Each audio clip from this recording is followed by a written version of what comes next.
Hello friends, welcome back to the many video guys and my YouTube channel guys. Today friend we are going to talk about how can we update notification ringtone in our phone. Friends, you want to update your phone notification ringtone. So how can you update today? I will show you. I will tell you guys.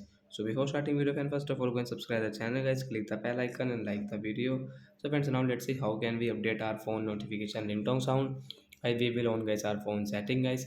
After on phone setting guys, scroll it friends. You can see this type of settings. So how can you update your notification sound? Guys, click on sound and vibration. Friends, click on your notification sound setting. So I will click on same one notification. So when which one ringtone guys do you like guys, means your sound. So friends you can update from here. So I will click on guys this radio ringtone guys and then come back. And second guys sim to ringtone guys you want to update. So as you can update guys, you want to update, so you can update. So I will click on this idea sound.